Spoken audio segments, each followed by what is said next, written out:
Hello everybody, welcome to Wats Sports Hawaii here, and I am your boy JM Watts, also known as Josh, and welcome to this very special episode of Wats Sports Hawaii here.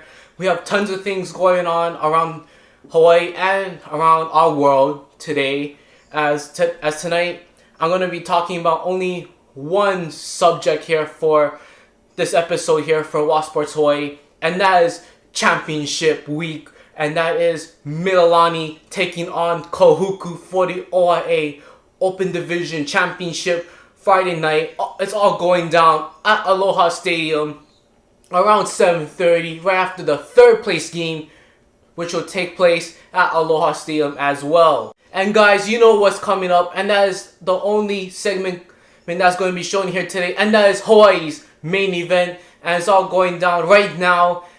Let's get right into it. So Hawaii's main event, as you all know, it is Kahuku, the defending OIA champion, taking on the Mililani Trojans. It is all going down at Aloha Stadium Friday night, November 2nd. To start it off here for this week, we're going to get a little preview between these two teams and what they have accomplished this season.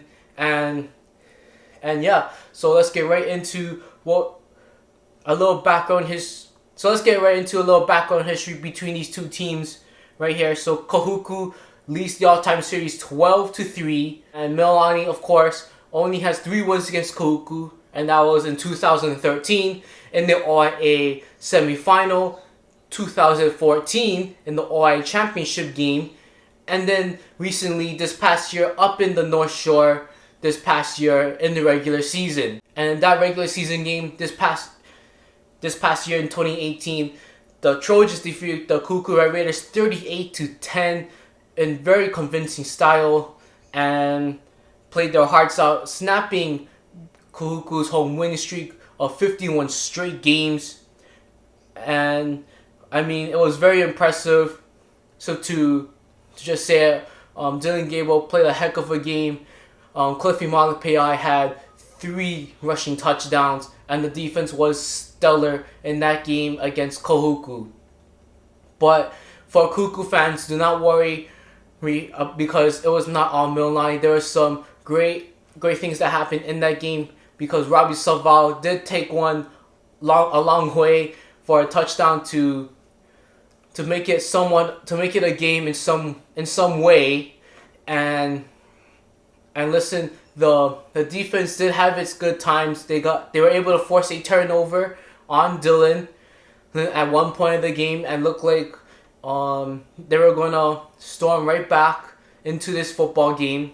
And they had some key stops as well. For you guys that know, they may have not have all the stops, but they did have a few key stops, and that did brought back some life in Kahuku, compared to where Mililani could have possibly ended the game on that drive in some way as well. After Kahuku lost to Campbell, they took a harsh one as the Red Raiders 2 weeks later lost Kahuku legend and coach Tommy Heffernan. Such a great guy, as I mentioned back in the last Wats Sports Hawaii episode. But for many, it was harsh, because they lost a great guy like Tommy Heffernan.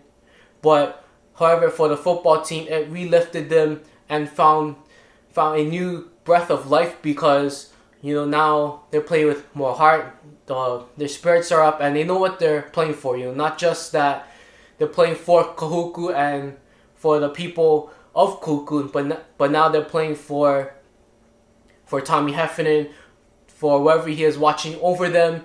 And of course, they have their grandson, star wide receiver Duke Heffernan, and he played his heart out in that Campbell game, and along with his teammates as well, to advance to the OIA championship game. But now looking to Mililani, after they beat Kahuku, they only played 2 games within the last month or so, because then they finished the regular season against Kapolei, in which it was a lopsided matchup, and then they beat Farrington to advance to where they are right now in the OIA championship game. But for many football fans here in Hawaii, we know what's at stake here for the OIA Championship. Mililani looking for their 4th title, OIA title in football, and all 4 coming since 2010 when Coach York took over the team. And then also Kahuku also looking for their 4th title. Well, maybe not their 4th title overall if you multiply that by 8 or 7 or so, because they're looking for their 4th consecutive OIA championship in football and title number 27 in school history. But now let's focus on Friday night at Aloha Stadium, when all the hype is pretty much is going to be done, and someone will be walking out of Aloha Stadium as OIA Open Division champion. Now here are a few stats that have concerned me after the playing of the OIA Division 2 and the Division 1 tournament that happened last week. So one of the key things that really stood out was that none of the number 1 seeds have won the OIA championship yet this year. Roosevelt being the 2 seed defeated Kahuku, and then Waipawa the 3rd seed winning it for a 94 block. So if you're a Mililani fan, gonna have to worry about if there's gonna be an upset. Now if you're a Kahuku fan, you gotta feel great because you pretty much went into Campbell last week and you guys beat a good Campbell Sabres team, avenged that loss during the regular season, and now you guys are here in this OIA championship game. But now here are the few keys to this game that will probably determine who's walking out with the OIA plaque. So here we go. Key number 1, and this is a huge key for Kahuku. Can they put pressure on Dylan Gabriel, and can they get that Mililani offense off the field? Now, in the regular season game, I didn't notice until after the game, and that was that Kahuku did not have a sack against Dylan Gabriel in the regular season matchup. Now, when you think about Kahuku, you're thinking defense, and their defense will take over from the get-go, but that wasn't the case when the Kahuku Red Raiders played the Mililani Trojans in the regular season. So Kahuku is going to have to find a way to put more pressure on Dylan Gabriel if they want to have a chance to win the game and have a chance to control the game tempo as well. And then also another thing for Kahuku will be the run game and trying to get their weapons going as well. Weapons such as Robbie Saval with his throwing arm and his legs. Tole Lefau with rushing and catching footballs. Rasi Aloha with that running game. And then if for whatever reason he cannot go or he is limited for this Friday's game, then they're gonna have to go to Zealand Matungi, and he's gonna have to get going as well. So I said it before, in many keys for Kahuku, and that is to get all their weapons going. That means everyone who can catch a ball, run a ball, you name it, So for Kahuku, offense will be key to win this game, and I think that it might have to come down to the Kahuku Red Raiders offense to win their 4th consecutive championship against Mililani. However, for Mililani, their 2 keys is pretty much simple. Protect Dylan Gabriel. For Dylan, you can see it in the last game against Farrington. Wasn't really comfortable in the pocket. Was pretty much scrambling, but however was able to find open guys. But for Mililani, you have to find a way to protect Dylan Gabriel. Give him time in the pocket, and let him find his rhythm in this game. He's going to be the guy controlling the tempo of the game, and will have to do everything in his power to finally win an OIA championship. And then the final and second key for Mililani will be, it's not about you, play as a team. Pretty simple concept. and that pretty much goes for every single high school football team if you want to win games, and has to be playing like a team, but for Mililani, they can't be selfish. They can't be complacent about Kahuku. You gotta play Kahuku as if they're the number one team in the nation, and they experienced that when they played St. John Bosco, and pretty much Mililani did play as a team when they played St. John Bosco, but of course they came out short. But if you look at it this way though, when they played Punho, they were not playing as a team. But after that they pretty much rebounded, and now they really regather themselves to pretty much be a complete team. And that is, and to play for the next guy to you. And we've seen that within the last 1 to 2 months or so with Mililani.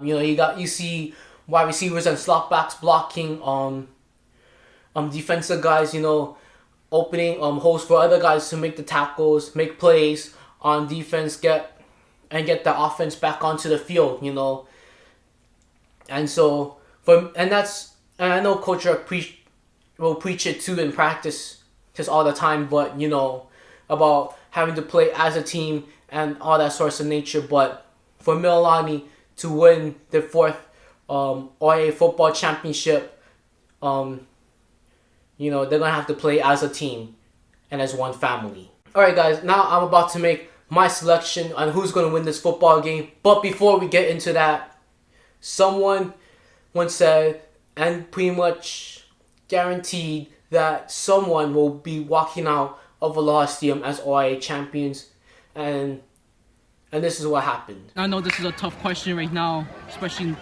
after this win, but you guys lost to Kahuku last year, right? And now you guys play them again. Yeah. But what's the mindset now going into this game and this year's championship? We're gonna win it. That's it? We just win it? We're gonna win it. Alright guys, I hope you saw that clip of Coach Rod York saying, when I asked him about the mindset going into this championship game, is that he said we're gonna win it, and as you can see through my voice, I was surprised, I was like, that's it, and repeated that sentence, the same sentence, we're gonna win it, and to me it was I was shocked, because you see Coach York being humble and all that, but now Coach York really has the confidence, and I don't blame him, because I think that was a message to not only to me but to everyone in Mililani and everyone in the state, that here we go, it's championship week, we got next, we're 0-0, and we're gonna come out of Aloha Stadium 1-0, and we're gonna take the OIA championship back to Mililani.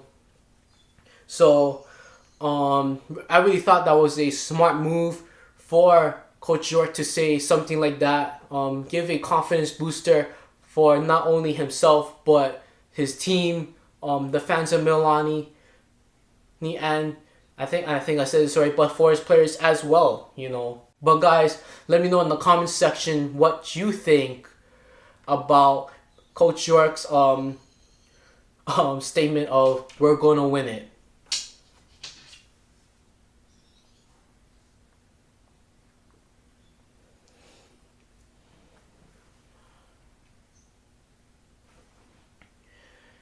But now guys, it is time to choose a winner.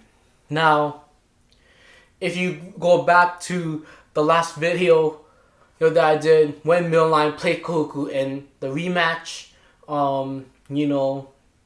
I picked Kahuku, and of course, the story. Mililani beat Kahuku and snapped Kahuku's 51 home game winning streak, and I was pretty devastated, to be honest. But again, here we go, same situation. and everything, but now I'm wondering, should I jump the ship and join Mililani? The last time I had to choose between ships, it was last week when Punho played St. Louis. I stayed on the same ship with St. Louis, and they delivered for me. But now I gotta choose between the ships once again. And I'm thinking, it doesn't change to jump teams, So give me this. Let's go. We're jumping the ship to Mililani, baby. The Trojans, the USS Trojans. Whoops. Yes, I have jumped ships to the USS Trojan, as I have the Trojans beating the Kahuku Red Raiders on Friday night at Aloha Stadium around 7:30. Guys, I hope you enjoyed this episode of Wats Sports Hawaii here. If you haven't already, go hit the subscription button down below and hit the notification bell as well. Also, please leave a comment and a like down below as well on what your thoughts are on the game as well. But guys, this will pretty much do it for Wats Sports Hawaii. Happy Halloween, and you know the deal. Lick 'em, floss 'em, and shoot.